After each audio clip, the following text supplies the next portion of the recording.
In our quest for compassion, we have taken the first step, learning about compassion and the struggle to overcome the 4 F's by the 4 immeasurables.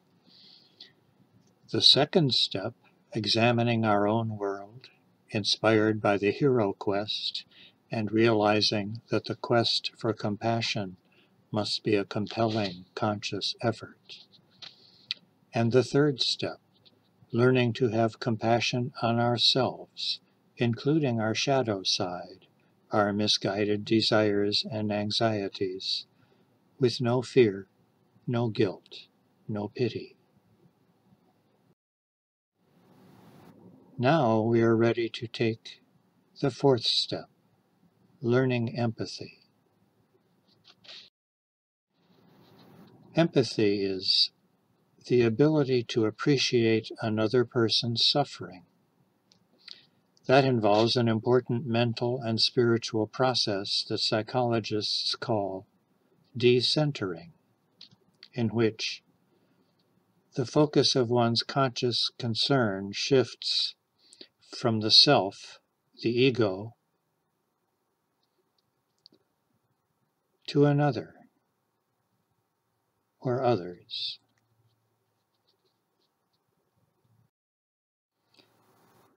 Empathy, the ability to appreciate another's suffering, can lead to wisdom.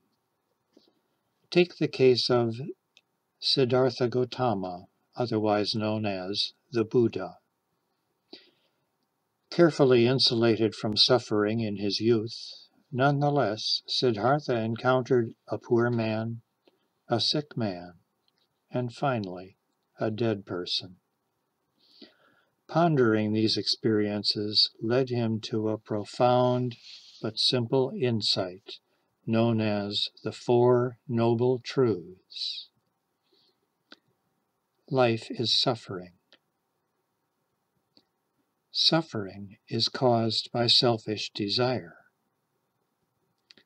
To overcome suffering, overcome selfish desire.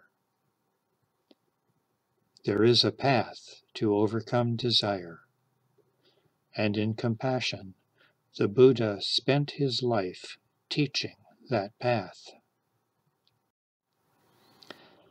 In ancient Greece, the great playwright Sophocles portrayed the colossal and tragic suffering of the legendary king Oedipus,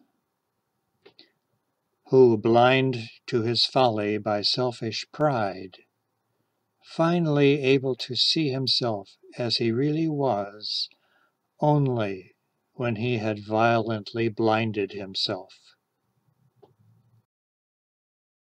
The Greek philosopher Aristotle, commenting how the plays of Sophocles affected the audiences, said that drama brought catharsis, a powerful cleansing of the soul, by arousing emotions of pity and fear in empathy with the plight of the tragic hero or the heroine.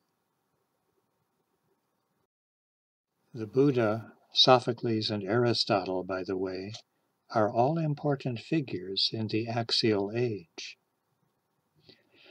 In late medieval and Renaissance Europe, Christian iconography sought to evoke empathy with the profound suffering of Jesus on the cross and the suffering of Mary, a mother who lost her only child to death. Now, literature, drama, films, art, and music provide opportunities for people of all ages, avenues to empathy, to appreciating the lives and sufferings of others. As one writer said, every story, every artwork, every play comes to meet you and invites you to ask, so, hello, other person, how has it been for you? So you can learn and you can appreciate. Then, when you return to yourself, you know that your own experience of suffering, however great or small, can be an avenue of empathy, empowering you to appreciate the suffering of others. So, to develop your capacity for empathy, here's a trick. Try this meditation.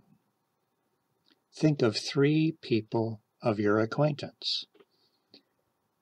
One of them you really like. A second is okay, but you're pretty indifferent toward them. A third really gets under your skin. Got them in mind? Next, and this takes some thinking, so we'll just sketch it here. In your mind, toward each of these, direct the 4 immeasurables: loving kindness, benevolence, compassion, appreciative joy, joy in that person's success, equanimity, letting go. Quite a challenge, isn't it? There's more. Again, think of each of these people and try to understand each of them as they see themselves, their worth and dignity, their striving for life and goodness. Maybe empathize with their frustrations in that striving too. And yes, their pain and suffering. Oh yes, about that one person that really gets under your skin. Be honest. Ask yourself, what is it in yourself that gets in the way of your compassion toward that person? Might it be bits of the old brain at work in you?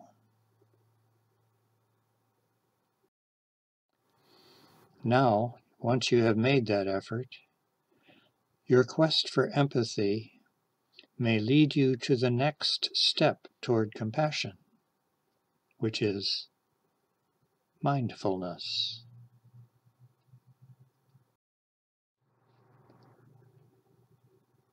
Now, we move to step 5, mindfulness.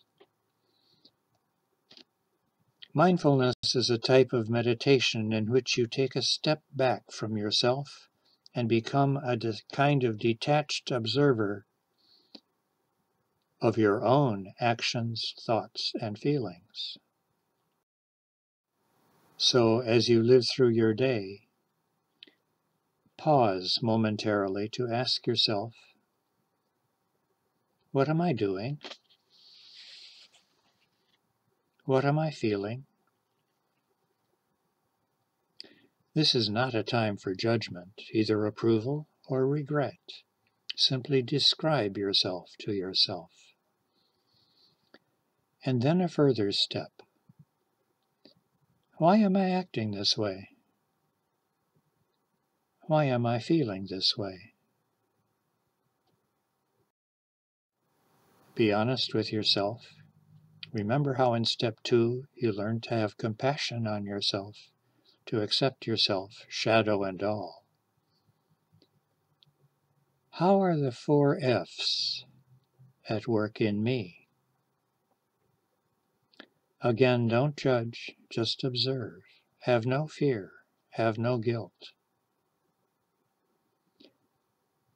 How do I treat other people? Have I caused someone pain?